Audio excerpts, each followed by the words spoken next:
to raise English hopes. But it's Stan Mortenson's low drive that chalks up another one on England's account. 2-4 it stays up to half-time. But that's not good enough for Hungary. Centre-half Laurent is after it. Laurent returns to the centre. Puskas has it. Puskas to Coxis, whose header hits the post. From the wing, Bosic races in and cracks home Hungary's 5th goal. But the massacre isn't over yet. Hidikuti, already scored 2, makes it a hat-trick. England, down but not out, come back to try and crack Hungary's Iron Curtain defence. Leading the attack is human dynamo Stan Mortenson. But Grosics brings him down. The Dutch referee won't stand for rugby tactics, so it's a penalty to England. Alf Ramsey takes it, and it's in the net! And that's how it stays up to the finish. By 6 goals to 3, Hungary, the most brilliant team ever to visit Britain, shatter the unbeaten home record England has held in 90 years of football. English football was in crisis. A long period of soul-searching followed. Managers gathered from all over the country. With Sir Stanley Rouse, the FA chairman, they were to thrash out the whole problem. But sad to relate, little seems to have been done since. The managers, say some critics, put cash before country. But business is business, and they can hardly be blamed for not cutting the league programme to allow their stars to train for the English team. Few players, with the exception of masters like Matthews, combine individual skill with the ability to work with a team of comparative strangers. So that kind of training is vital.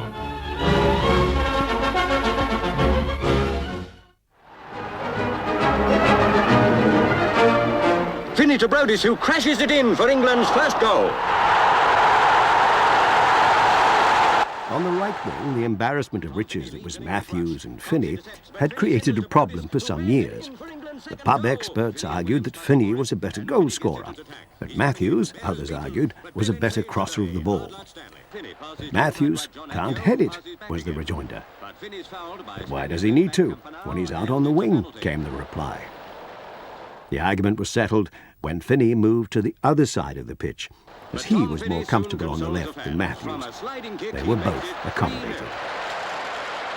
But Tom Finney's soon bringing it back again. He beats Alec Parker.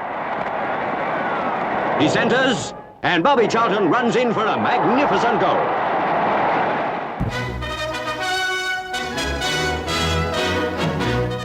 A royal investiture at Buckingham Palace. And here to be created a Commander of the Order of the British Empire is Stanley Matthews, with his wife Betty and his daughter Jean. Once before he received a medal from the Queen, at the finest match of his career, the 1953 Cup Final, when Her Majesty saw him lay the foundations of Blackpool's victory over Bolton. Here he is, wriggling through to place the ball neatly at Mortenson's feet for a brilliant goal.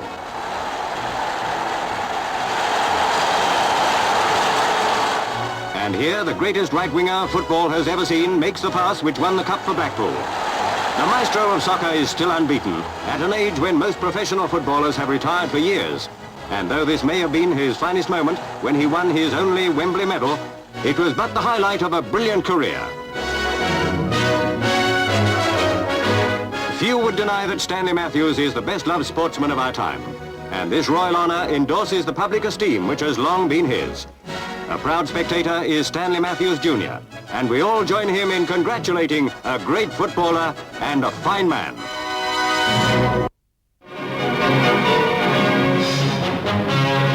"25 years in football." Honour was heaped upon honour in the autumn years of his playing career. The National Sporting Club gathers to honour Stan's quarter century. Charles Forty acts as host. John Charles is among the guests, and so is Jim Laker and other great figures from every field of sport.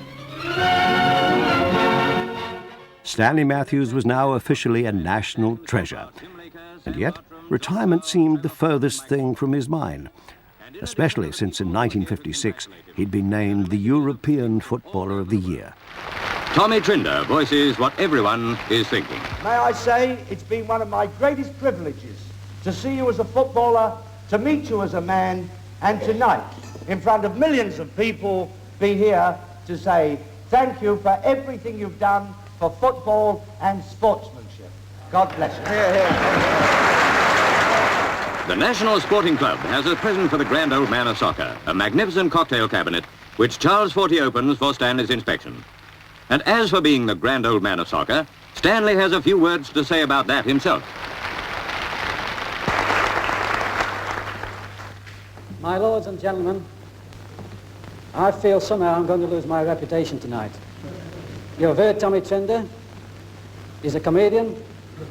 He's a director of Fulham Football Club. I feel out of place as Fulham would be if they're in the First Division.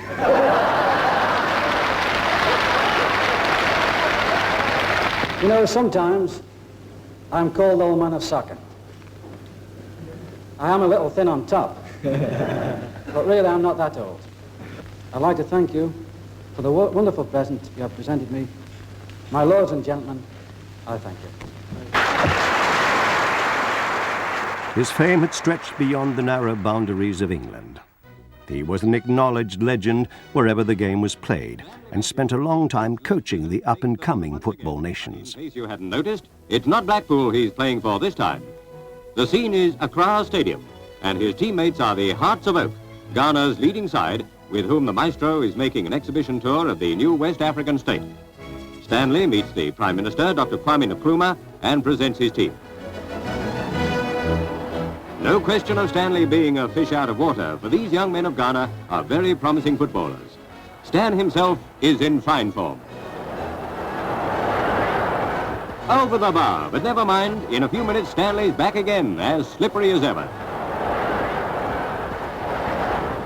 A teammate grabs the pass, the goalie runs out, but he dodges him and the goal's wide open. All the spectators are cheering for Stanley, the uncrowned king of soccer. Uncrowned?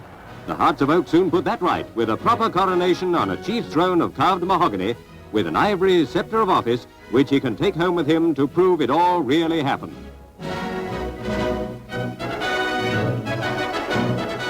Julius Caesar never had it so good as this. The great Pele once said of him, "He taught us how the game should be played." Later adding, even in Brazil, the name Matthews had the aura of magic. In 1961, Stan was back at Stoke. Overnight, down in the mouth, Stoke City were transformed. Stanley Matthews was back with the club, and shoals of telegrams left him in no doubt about his welcome. What a tonic for Stoke, near the bottom of Division 2, that Mr. Football was home again. And what a game. In a £2,500 deal, he sent attendances through the roof and presided over their return to the top flight. The move to Blackpool, all those years earlier, was forgiven. In 1963, aged 48, he was Player of the Year yet again.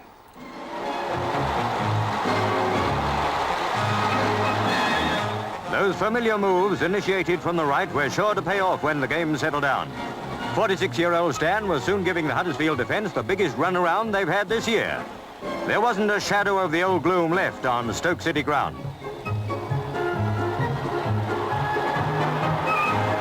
He laid on a perfect chance, the ball went to the Huddersfield net, and there it was. He'll be playing when he gets the old age pension. In 1965, more honours, as he became the first footballer to be made a Knight of the Realm. There's an investiture, and among the people honoured by the Queen is Stanley Matthews. But no longer a mere Mr.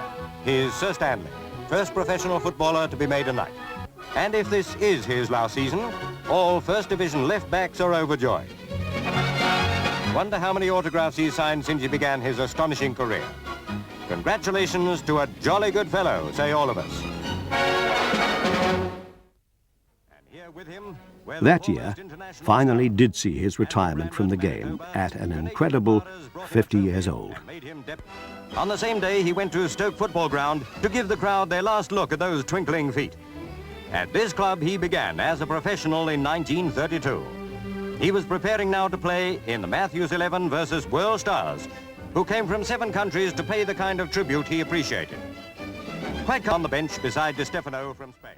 All the greats of world football came to the Victoria Ground to salute him.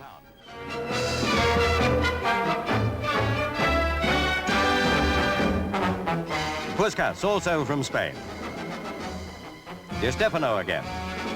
And inside right, Kubala, Spain too. In goal, Yashin, Russia. Mazopust, Czechoslovakia. The great Stan himself had his pre-game massage for more than the 1,000th time. Puskas interrupting. Jimmy Greaves played in the Matthews 11, so did Johnny Haynes.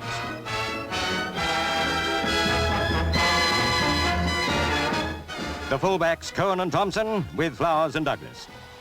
On the empty ground where his career began and ended, what poignant moments now.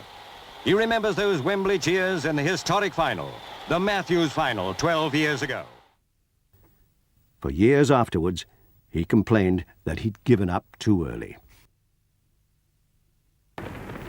He had a brief flirtation with management up the road at Port Vale, but it ended in tears after an FA fine of £2,000 was levied on the club over alleged illegal payments to players. We never expected anything like the severity which we've just experienced. As I've said previously, we're absolutely shocked and appalled. Nothing else to say. Are you going to appeal, Mr. McPherson? We may consider this at a later date. And what's the position of Sir Stanley? The position of Sir Stanley at the moment, that he feels quite justifiably, after being a sporting ambassador of this country for over 30 years, he's deeply concerned about these findings. Disillusioned, he retreated from the game in England. He moved to Malta. All things change, and even his beloved Victoria ground was demolished.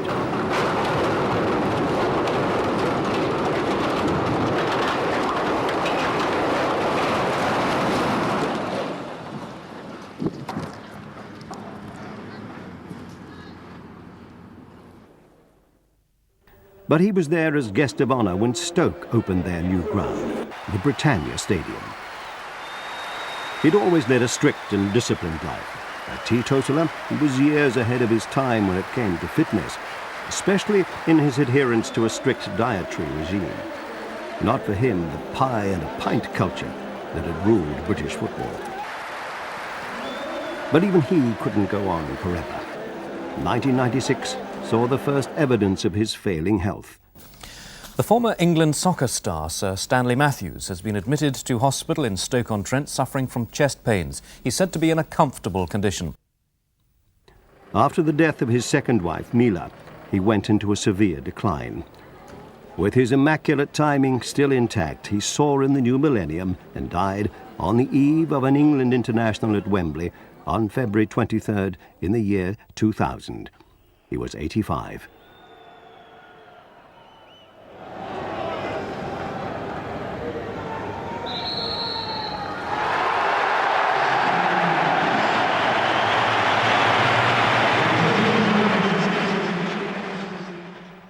The debate about whether he would have survived in the modern game is a redundant one. He was the greatest of his era, and that is all anyone can be. There are great wingers in the game today, of course, but their job is a different one. They must tackle back and cover prodigious amounts of turf, and all this on top of their offensive duties of crossing and scoring. But in full, glorious flight, they remind us all that regardless of the rewards of the modern game, it is still for the love of that game that they play. The same reason that he did. And the same reason that the rest of us keep watching.